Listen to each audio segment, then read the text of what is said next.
జై వీరబ్రహ్మజై గోవిందమాంబజై. నేను మీ కృష్ణమాచార్య శ్రీ బ్రహ్మపదం. గవ్వ ప్రశ్నను క్రోడీకరించుకుంటూ గోచారవశాత్తు ఉన్న గ్రహగతులను సమన్వయం చేసుకుంటూ 2026 సంవత్సరం జులై మాసం మీనరాశి వారి యొక్క రాశిఫలం.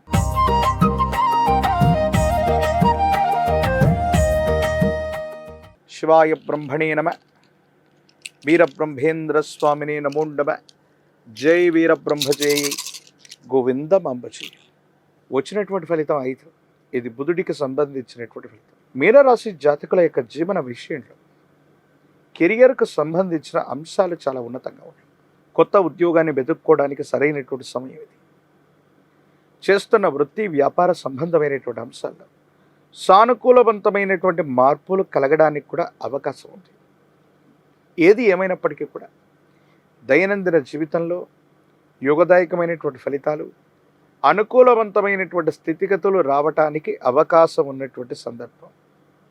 ఏది ఏమైనప్పటికీ కూడా ఈ రాశి జాతకుల యొక్క జీవన గమనంలో ఆలోచనతో వ్యవహరించడం వల్ల సుదీర్ఘకాలంగా కొనసాగుతున్నటువంటి చాలా వివాదాలు, సమస్యలు పరిష్కారం అవుతాయి. భార్యాభర్తలకు సంబంధించిన జీవితం అవ్వచ్చు, వైవాహిక జీవితానికి సంబంధించినటువంటి చాలా తగువులు పరిష్కారం అయ్యేటువంటి సూచనలు కనిపిస్తున్నాయి. అన్యోన్యకరమైనటువంటి దాంపత్య జీవితంలోకి మీరు వెళుతూ ఉంటారు. సుదీర్ఘకాలంగా ఉన్నటువంటి ఎన్నో రకాలైనటువంటి సమస్యలు పరిష్కారం అవటం, కొత్త జీవితానికి లేదా జీవన విధానానికి నాంది ప్రస్తావనగా ఈ మాసం ఉండబోతుండటంలో ఎటువంటి సందేహం కూడా లేదు. అయితే సుదీర్ఘకాలంగా మానసికమైనటువంటి ఒత్తిడితో సరైనటువంటి వ్యాయామం లేకపోవటం వెళ్ళవచ్చు, నిద్రాహారాలు సరిగ్గా లేకపోవటం వెళ్ళవచ్చు, శరీరం బాగా అలసిపోయి దీర్ఘకాలికంగా ఉన్నటువంటి కొన్ని ఆరోగ్యపరమైన అంశాల పట్ల ప్రభావితం అయ్యేటువంటి అవకాశం ఉంది. కాబట్టి హార్మోన్లు లేదా విటమిన్లకు సంబంధించినటువంటి ఇన్బ్యాలెన్స్ మిమ్మల్ని కాస్త ఇబ్బంది పెట్టే అవకాశం ఉంది. యాసిడిటీ అవ్వచ్చు, గ్యాస్ట్రిక్ సంబంధించిన అంశాలు అవ్వచ్చు, చర్మ సంబంధమైనటువంటి అంశాల్లో కొన్ని చిన్న చిన్న ఇబ్బందులు కలిగే అవకాశం ఉంది. ఆరోగ్యం పట్ల తస్మాత్ జాగ్రత్త. కుటుంబపరమైన అంశాల్లో మాత్రం మాతృ సంబంధమైనటువంటి స్థానంలో ఉన్నవాళ్ళు, తల్లిదండ్రులకు సంబంధించిన వ్యక్తులతో కొంత విరోధం రావటం, కొన్ని విషయాల్లో వాళ్ళు మన గురించి తప్పుగా అర్థం చేసుకోవటం, మాట పెరగటం వల్ల ఉద్రిక్తతలు దారితీసే అవకాశం ఉంది. వీటి పట్ల కొంత జాగ్రత్త. సంయమనంతో వ్యవహరించడం మంచిది. అనుకూలవంతమైనటువంటి ప్రయోజనాలు వస్తాయి. రహస్యమైనటువంటి వ్యక్తులు, స్నేహితుల వల్ల ఇబ్బందులు తలెత్తేటువంటి అవకాశం ఉంది. అది కుటుంబ జీవితంలో కూడా ఇబ్బంది కలిగించేటువంటి స్థితిగతులు ఉన్నాయి. ఏది ఏమైనప్పటికీ కూడా దీర్ఘకాలికంగా ఎంతో కష్టపడుతున్నాం, ఎంతో ఓర్పు సహనంతో ఉన్నాం, ప్రతి సందర్భంలో కూడా సర్దుకుపోతున్నాం. కానీ ఎందుకో తెలియదు, భగవంతుడు కాలం మాకు సరైనటువంటి అవకాశం ఇవ్వట్లేదన్న ఆందోళనతో ఎవరైతే ఉన్నారో, మీ ఆర్థిక పరిస్థితులు, మీకు సంబంధించిన అవకాశాలు ఒక్కసారిగా రెట్టింపు అవుతాయి. ఏలినాటి శని కూడా అద్భుతంగా మీకు అనుకూలవంతమైనటువంటి పరిస్థితులకి కారణమయ్యేటువంటి అవకాశం కూడా కలుగుతుంది. వీటిని సరిగ్గా మనం వినియోగించుకోగలిగితే మాత్రం మీ యొక్క దైనందిన జీవితంలో చాలా ఉన్నతమైనటువంటి పరిస్థితులకి మీరు వెళ్ళేటువంటి అవకాశం ఉంది. కొన్ని సందర్భాల్లో తగాదాలను విరమించుకోవటం, వివాదాల జోలికి వెళ్ళకపోవటం, కొన్ని సందర్భాలు సామరస్యంగా పరిష్కారం చేసుకోవటం అనుకూలవంతమవుతుంది. యోగదాయకమైనటువంటి స్థితిగతులకు కారణమవుతుంది. అత్యంత అనుకూలవంతమైనటువంటి స్థితిగతుల్లో మీ యొక్క దైనందిన జీవితం ఉండబోతుండటంలో ఎటువంటి సందేహం కూడా లేదు. సంతానానికి సంబంధించిన విద్య, వాళ్ళకు సంబంధించినటువంటి భవిష్యత్తు, వాళ్ళకు సంబంధించిన బరువు బాధ్యతల గురించి మీకు ఎక్కువగా ఆలోచన కలుగుతుంది. మీ బాధ్యతలన్నీ కూడా అనుకూలవంతంగా నిర్వర్తించేటువంటి అవకాశం ఉంది. కొన్ని విషయాల్లో ఎందుకో తెలియదు గాబరా పడుతుంటారు.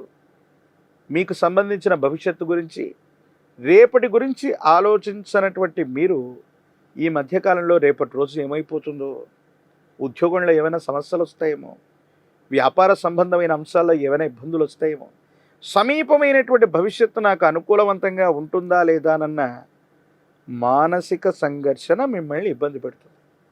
వీటి పట్ల మాత్రం కొంత మీరు జాగ్రత్తగా ఉండటం చెప్పదగిన సూచన.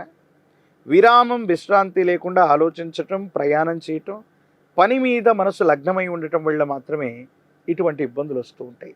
కాబట్టి వీటి పట్ల కొంత జాగ్రత్తగా ఉండండి.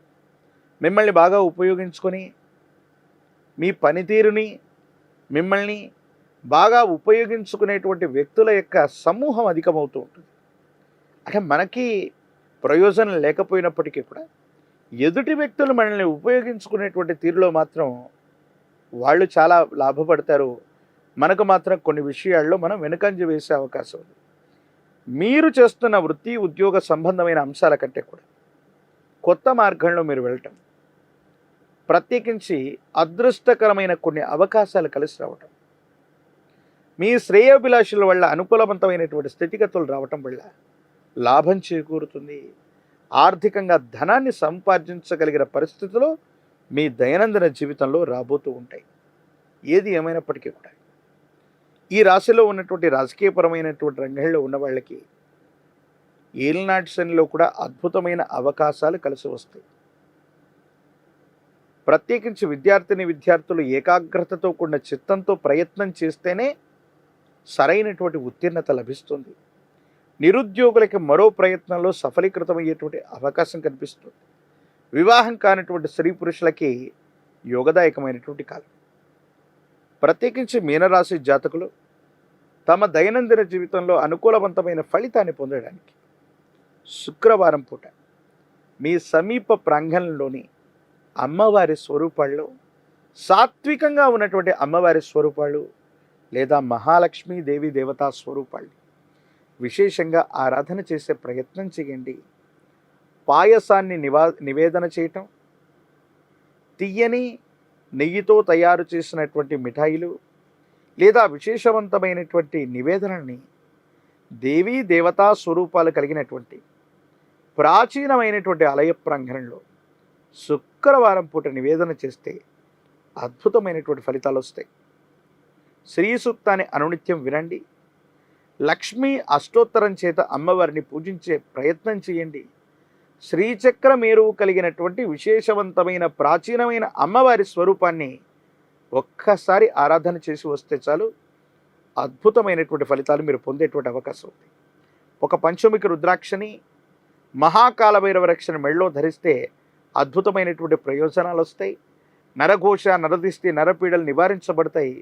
యోగదాయకమైనటువంటి స్థితిగతుల్ని తప్పకుండా పొందేటువంటి అవకాశం కనిపిస్తుంది. మరిన్ని వీడియోలు చూడటానికి కానీ మన ఛానల్ని లైక్ చేయండి, షేర్ చేయండి, తప్పకుండా సబ్స్క్రైబ్ చేయండి.